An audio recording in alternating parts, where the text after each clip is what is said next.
وزیر اعظم شہباز شریف نے آج اتحادی جماعتوں کا اجلاس بلا لیا ہے۔ موجودہ سیاسی صورتحال پر آبویسلی غور کیا جائے گا۔ ادھر وزیر اعظم شہباز شریف سے ان کی بھتیجی مریم نواز کی ملاقات ہوئی۔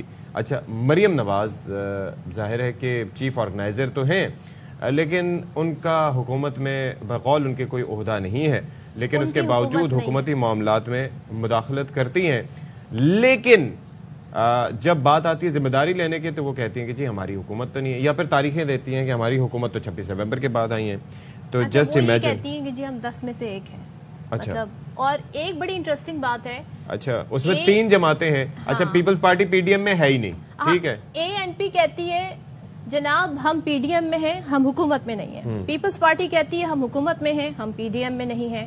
اور نون لیگ یہ فرماتی ہے، جس میں مریم نواز صاحبہ ہے، کہ یہ میری حکومت تو ہے ہی نہیں۔ تو بھائی یہ ہو کیا رہے؟ حکومت کس کی اشفاق؟ میری بھی نہیں ہے، آپ کی بھی نہیں، آپ نے ووٹ ڈالے تھے۔ اتنی ساری باتیں ہو رہی ہیں کہ میں بھول گیا کہ میں اس وقت ہوں کہاں موجود۔ آپ اندازہ کیجئے کہ ہمارے سیاستدان اس طرح سے گھما پھرا کے باتیں کرتے ہیں نا، یوں ویسے ساتھ ساتھ ایک حکومت میں رہتے ہوئے ایک دوسرے کے فیصلوں کی فائدہ اٹھاتے ہیں، ساری چیزیں کرتے ہیں، پھر جب ان سے پوچھا جائے تو کہیں کہ آپ نون لیگ سے جا کے پوچھیں۔ اچھا ایک بات ہے، جہاں کریڈٹ لینا ہو تو وہاں پر سارے آگے، وہاں پہ سارے کہتے ہیں جی ہم ہیں، اور جب اگر نہیں معاملات صحیح چل رہا ہے تو کہتے ہیں جی نہیں ہماری تو نہیں، ہماری تو جب ہوگی جب نواز شریف آئیں گے۔ آج کل تو مریم نواز صاحبہ کے وہ کلپس بھی انٹرویو کے کلپس جو ہیں وہ وائرل ہوئے ہیں، وہ بڑی زبردست قسم کی جو ہے اس کے اندر انہوں نے گفتگو کی اور کئی جگہ خاموشی بھی اختیار کی۔ رانا ثناء اللہ صاحب نے گفتگو فرمائی، وفاقی وزیر داخلہ نے بڑی امپورٹنٹ کیا کہا ہے، دیکھ لیتے ہیں جناب۔ پرسن اور اس کے ساتھ ساتھ بیورو چیف بھی ہیں اور تجزیہ بھی کرتے ہیں۔ بہت شکریہ خبر، آپ نے ہمارے لیے وقت نکالا۔ صبح میں خان صاحب سے متعلق تو بات کروں گا، لیکن میں مریم نواز صاحبہ سے متعلق بات کرنے جا رہا ہوں کہ بھائی ان کی وزیر اعظم صاحب سے جو ملاقات ہوئی ہے اس کے اندر سیاسی اور معاشی صورتحال پر گفتگو ہوئی ہے، یعنی کہ اس حکومت کے سیاسی معاشی حالات پر جو کہ ان کی ہے ہی نہیں بقول ان کے۔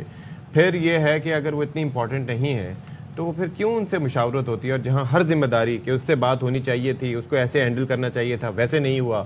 انٹرویوز میں اس طرح سے آپ نے بھی کلپس وغیرہ دیکھے ہوں گے، تو کیا چل رہا ہے؟ دیکھیں 2-3 چیزیں ہیں۔ سب سے اہم معاملہ اس وقت جو موجودہ جو پی ڈی ایم ہے، حکومت ہے، جو بھی آپ نے سارے سوالات اٹھائے، بڑے صحیح انداز سے سوالات اٹھائے ہیں۔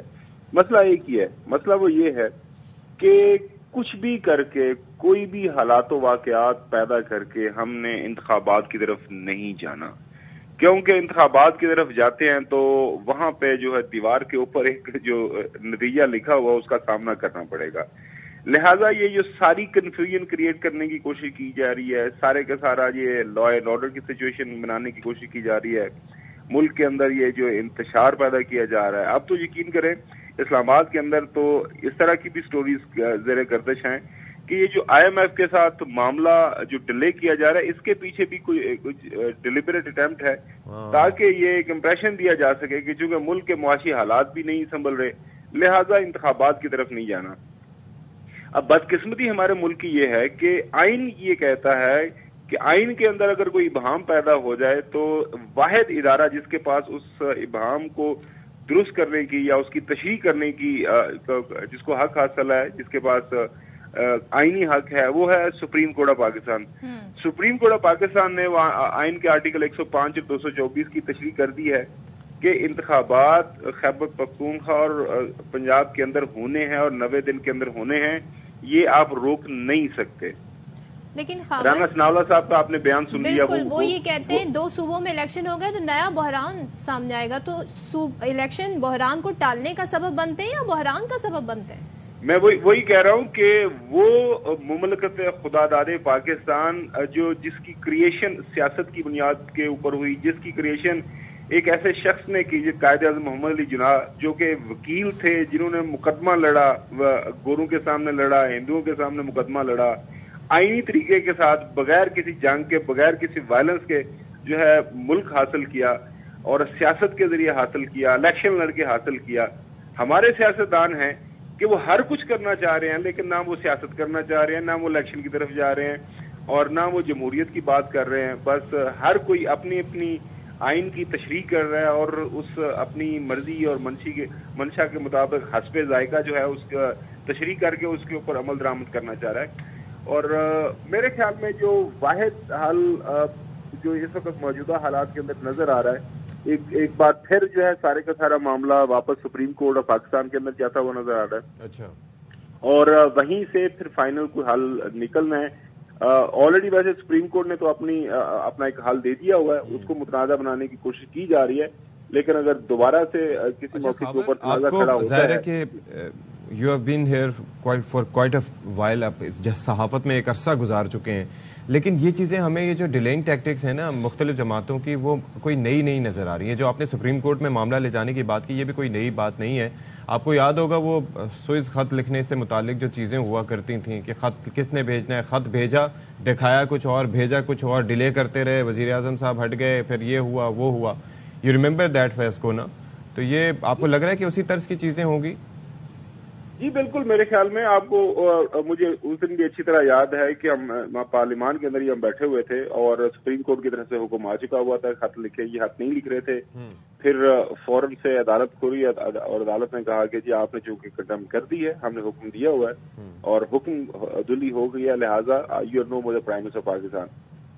میں نہیں سمجھتا کہ حالات اس نہج پہ جانے چاہیے. یہ ساری سیاسی جماعتیں کافی سمجھدار ہیں، آج ان کی ملاقات بھی ہو رہی ہے اور امید ہمیں کم از کم جو ہے نا سب سے زیادہ امید پاکستان پیپلز پارٹی سے ہے، کیونکہ وہ جو بھی ہے ان کا جو ہے کریڈینشیلز باقیوں سے بہتر ہیں جمہوریت کے حوالے سے، کہ وہ کوئی ایسے کسی تنازع کا حصہ نہیں بنے گی. اور اگر یہ لوگ بھی سارے اکٹھے ہو جاتے ہیں اور اس طرح کا کوئی کرائسس کریٹ کرنے کی کوشش کرتے ہیں، جو کہ مولانا فضل الرحمان صاحب کہہ رہے ہیں کہ ہم نے کرنا ہی کرنا ہے، جو مرضی ہو جائے، ہم نے الیکشن نہیں کروانے، وہ تو واضح طور پہ یہ بات کر رہے ہیں. اور رانا صاحب یہ کہہ رہے ہیں کہ عمران خان کے ساتھ اب ہماری سیاسی مخاصمت نہیں ہے، ہماری ان کے ساتھ دشمنی ہے. تو ہم دشمنی کر رہے ہیں اور دشمنی کے اپنے اصول ہوتے ہیں. تو یہ ہمارے سیاستدان ہیں. گھر میں کھانے کے لیے کچھ نہیں ہے، رمضان سر کے اوپر کھڑا ہوا ہے، مہنگائی اپنے عروج کے اوپر ہے، اور ہمارے سیاستدان جو ہیں وہ اپنی ہر کوئی 1.5 عید کی مسجد بنا کے بیٹھا ہوا ہے. کیونکہ دیکھیں جتنی مرضی جو ہے لولی لنگڑی جمہوریت ہو، وہاں پہ ایک تھریش ہولڈ ہوتا ہے، اس کو آپ کراس نہیں کرتے. وہ بیس لائن کیا ہے؟ بیس لائن یہ ہے کہ جناب اعلیٰ الیکشن دیکھیں اسی آئین کے تحت جو ہے نا تمام لوگوں کو اختیارات ملے ہوئے ہیں. ایک سیشن جج کے سامنے آئین ہی اس کو اختیار دیتا ہے کہ ملک کی بڑی پولیٹیکل پارٹی کا لیڈر ہے وہ بالکل ہاتھ باندھ کے سامنے کھڑا ہوتا ہے اور ہونا پڑتا ہے، کیونکہ آئین کی یہ منشا ہے.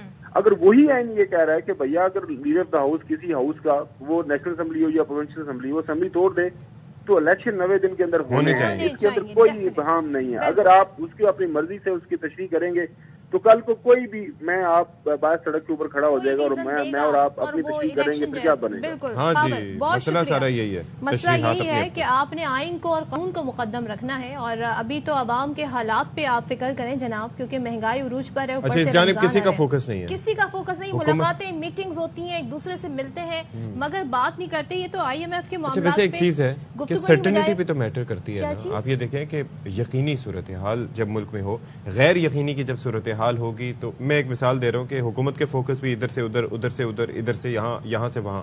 اور پھر اس کے بعد اسحاق ڈار صاحب کی اصل میں وزیر خزانہ اس وقت کام کرے نا کہ جب وہ وزیر اعظم صاحب کا رشتہ دار نہ ہو. ٹھیک ہے، جہاں پر رشتہ داری بھی نبھانی ہے اور یہ ساری چیزیں بھی کرنی ہے اور کرسی پہ بیٹھنے کی ایک وجہ یہ بھی ہو، تو پھر چیزیں خراب ہوتی ہیں. خیال یہ آتا ہے کہ آئی ایم ایف سے ڈیل نہیں ہوئی تو جناب ہوئی تاخیر، تو کچھ باعث سے عوام کا کیا ہے بھائی؟ عوام 100 پیاز بھی کھا رہی ہے، 100 درے بھی. عوام نے اتنا بوجھ برداشت کر لیا اور کر رہے ہیں.